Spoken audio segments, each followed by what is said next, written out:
Update: I ghosted my family and fiancé after what my sister did. Original post. I need a little advice on the matter as I don't know what to do anymore. I was 21 when my fiancé asked me to marry him. He was the absolute light of my life.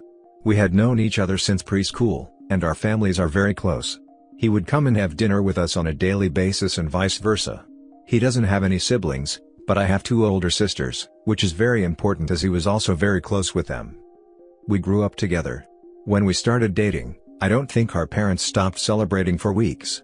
He helped me deal with a lot of my anxiety, and even when I gained a little weight and my mother berated me, saying he was going to leave me, he told her off and said he loved me for who I was, not for what I looked like, even though he claimed I was the most beautiful girl in the world to him. We were only engaged for 6 months before the incident. My middle sister, let's call her Nikki, was a very cold person. She never showed any affection, she only ever opened up to my fiancé, as she said she saw him as a brother, and he also helped her through a lot of her dark times such as battling drug addictions and breaking the law. She and I never saw eye to eye. I loved her dearly because she was my sister, but I didn't like her as a person. Out of the blue, she told me she wanted to take me clubbing, as we had never gone together before and she felt bad that she was so distant from me. I agreed, and that night we went out. Clubbing wasn't really my style, but once I had a few drinks, I loosened up a little and began having fun. The night was going smoothly until Nikki spotted a guy across the room whom she claimed she wanted to climb like a tree. She walked over to him, and within a few minutes, she was back with a sour expression on her face. I asked her what was wrong, but she didn't say anything. I kept pressing because I didn't want our night to be ruined.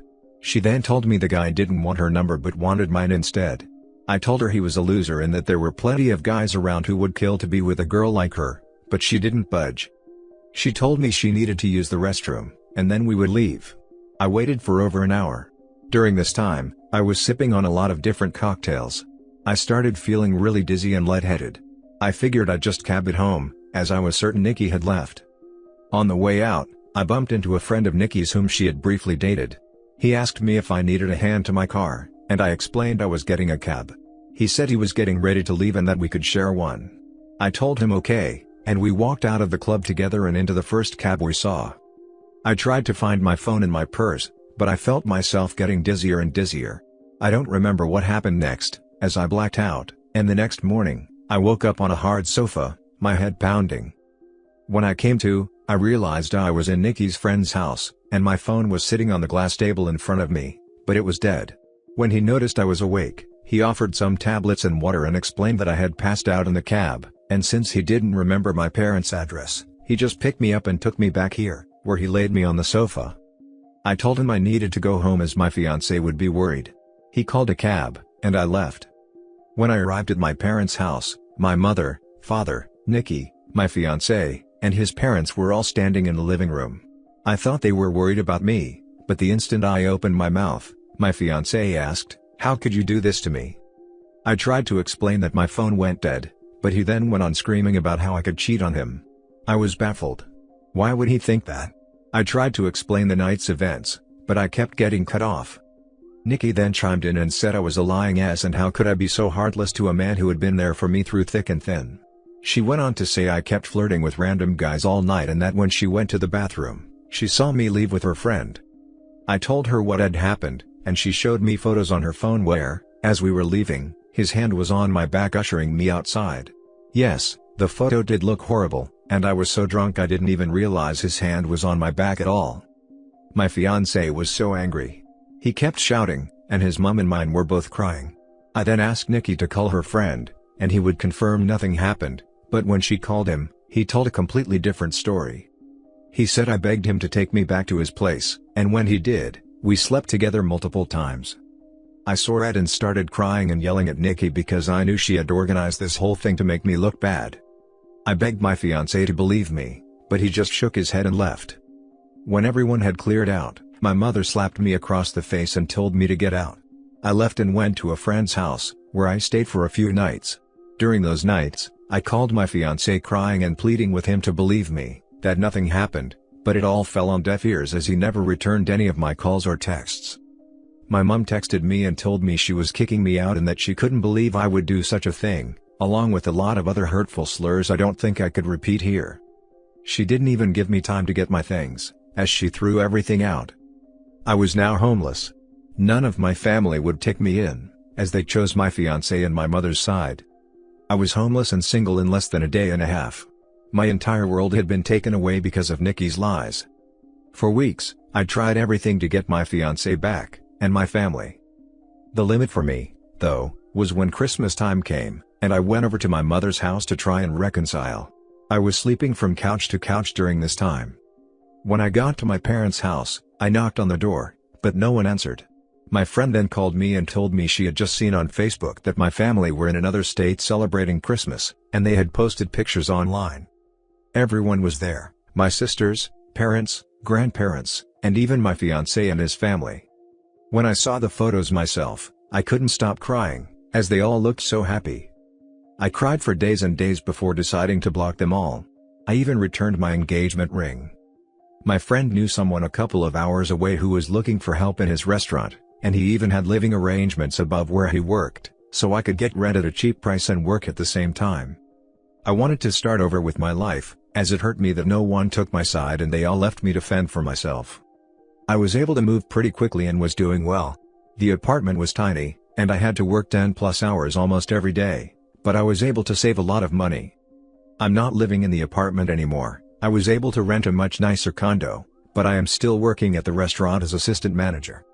Now it has been roughly 2 years since I left and have not spoken to any of my family. I had no idea what was going on with them until I got a knock on my door.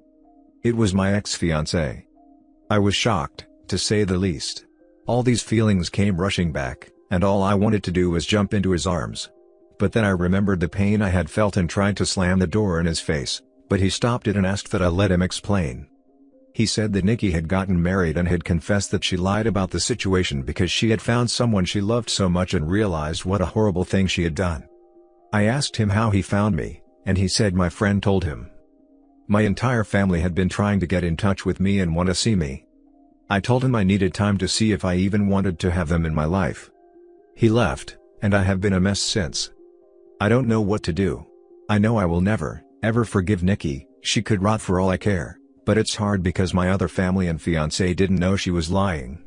Yet, I also felt like they abandoned me too quickly without letting me explain my side. I don't know if I should forgive them. Any advice would be much appreciated. Thank you for taking the time to read. Reading the top comments before the update. I'm petty as F, and I would request a meeting with the family and the sister's husband, and in front of him, I would tell him how she drugged you and gave you to a stranger to do whatever he wanted while you were drugged. How even after making you homeless, jobless, and supportless, she still let that go on for years and enjoyed Christmas while not knowing if you were in a ditch somewhere. Blow up her life. Also, you don't owe them anything. They are all horrible people. And to add to that, if I was OP, I'd bring my certified homewrecker friend into Nikki's married life. Exactly, and let him know to the T exactly what a conniving sack of crap he married, and who knows what else she's capable of. Then I'd tell them all to effing rot in hell, and I'd curse them all before walking away. Frankly, I do not think I could forgive your ex-fiancé or your family for abandoning you so quickly based on an incident that didn't even occur. It's all well and good for them to be sorry, but they didn't have to completely reinvent themselves on their own the way you did. I wouldn't be quick to forgive or forget. I'd like to add that the ex-fiancé could have at least considered that you were taken advantage of and possibly raped when you were drunk or drugged, and he had no consideration as to whether you were assaulted. He didn't ask if you should go to the hospital to get a rape kit done, along with preventative care for STDs or to get tested. I understand emotions can run high, but I bet he knew what kind of person the sister was, if he literally helped her through a drug addiction and other issues.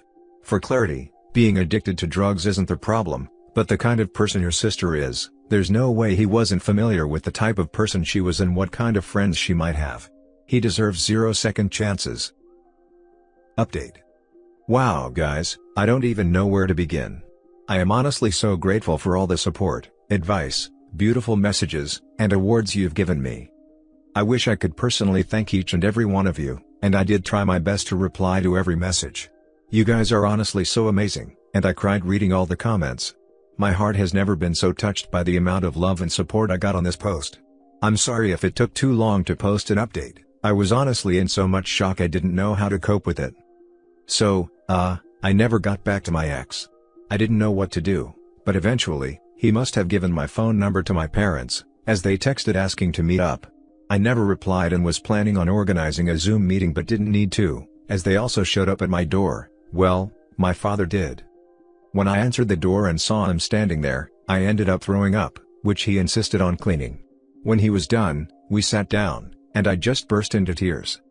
My emotions were all over the place, and my father has worn the same cologne for a really long time, so when I smelled it, it brought back all these memories. He tried to hug me, but I pushed him away and asked what he was doing there. He went on to explain that he and my mother are getting a divorce.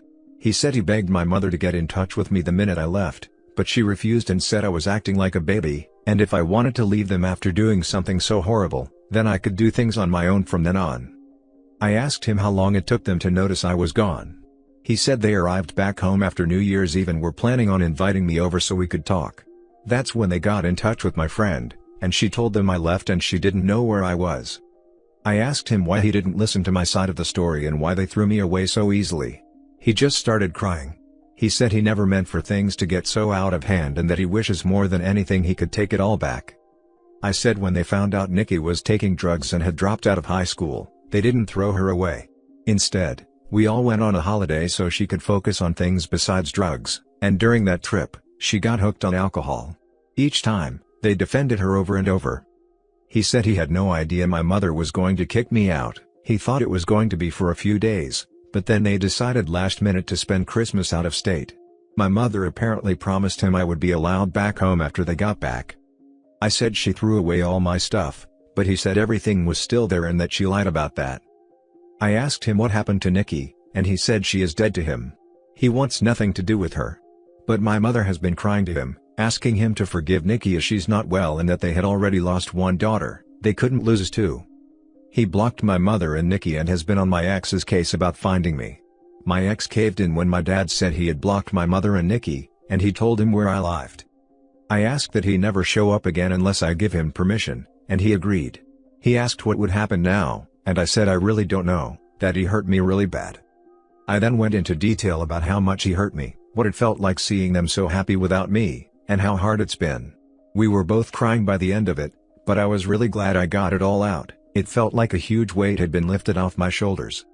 My dad then said he knew a few places around the area and would help me get a better apartment.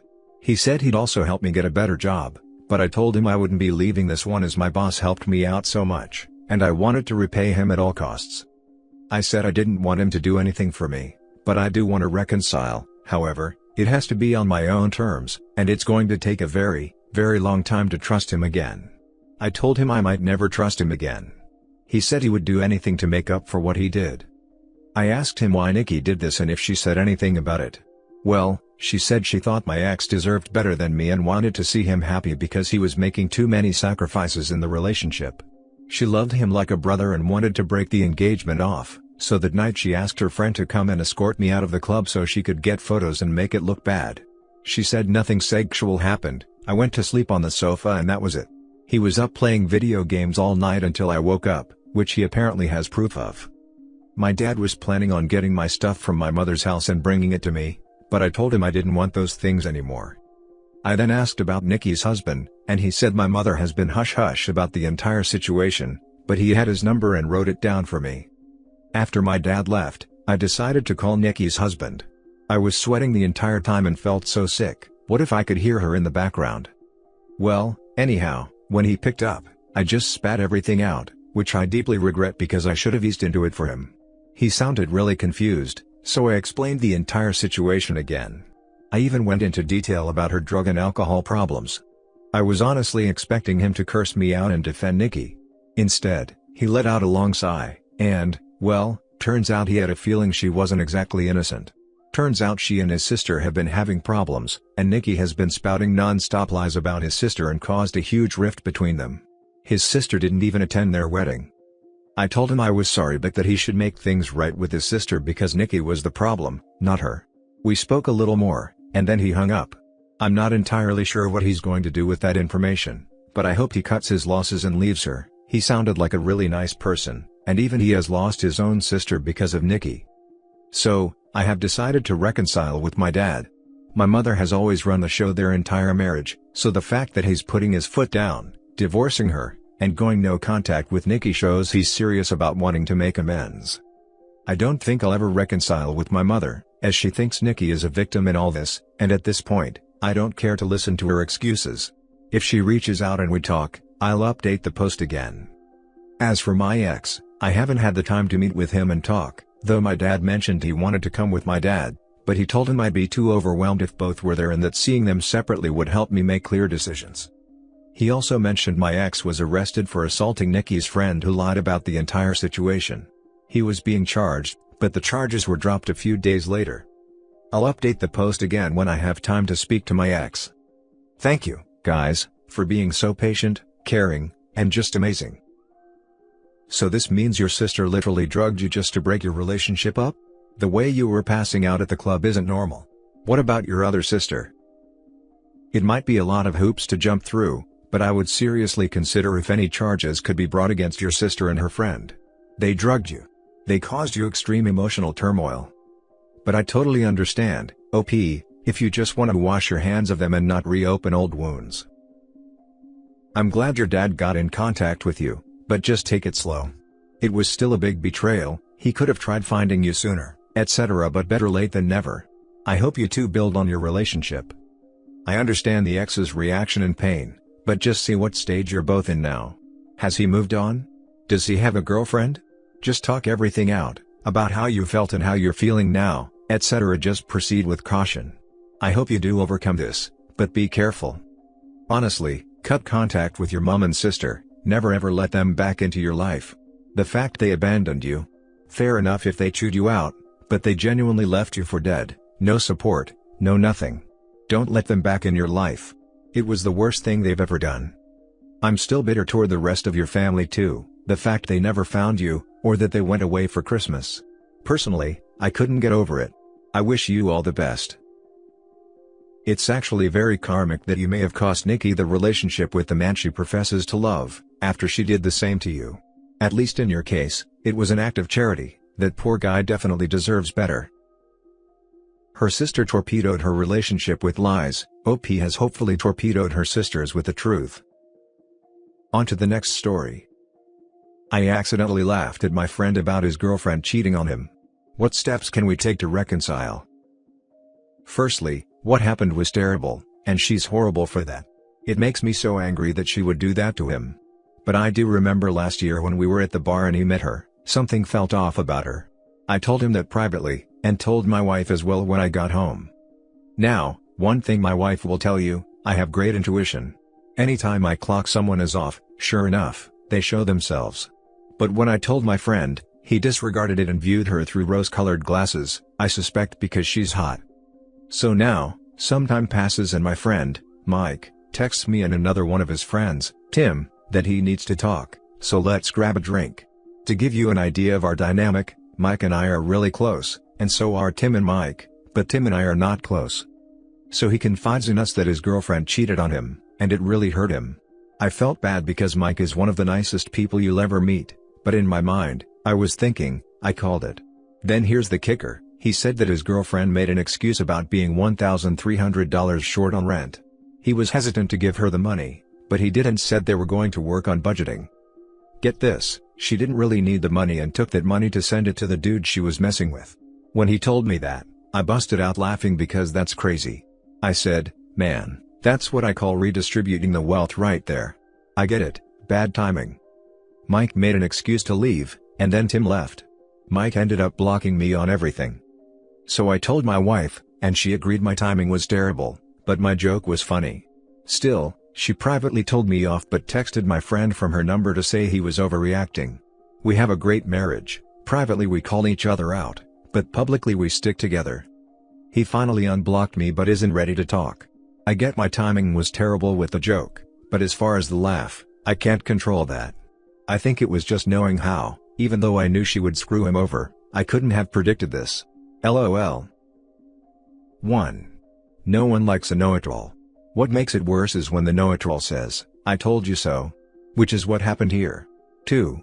You honestly think it's funny that your friend got scammed out of $1,300? That the only issue here is the timing of your funny joke? Sorry, but I just don't get the humor there, and neither does Mike, apparently.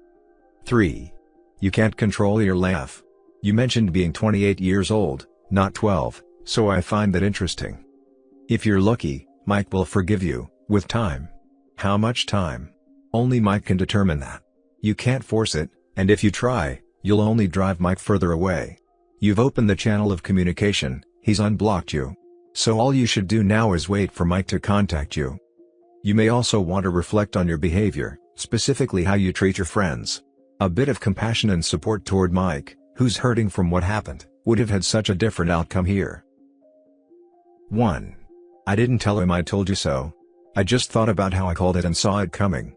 But I didn't say it to him. 2. The circumstance wasn't funny, but it was his delivery. This is honestly one of those situations that, if you weren't there, it would be hard to understand why I laughed. The timing and everything was crazy. 3. C2. 4. Yeah, I'll say I'll give him some time and space. Hopefully, after time passes, we can put this behind us. I was trying to be supportive and compassionate for him, but he had left before I could. For now, I'm going to give him that space until he's ready to communicate. My guy, saying I called it is identical to I told you so. In his defense, his wife said he was good with reading people, not words. Bruh, you gotta put yourself in Mike's shoes. Laughs and jokes ain't what he needs right now. Your bro is fully heartbroken, and you laughed? Not cool, man. Same thing happened to me, and laughing was the last thing I wanted from my friend. You're gonna have to own the crap and apologize big time. He needs real support, not some bad timing chuckles. It ain't about being right anymore, just be there for him, dude. Lesson learned, I guess? I understand. I'm trying to support him, it was just a bad moment, to be honest. I agree it wasn't cool, and I do feel really bad.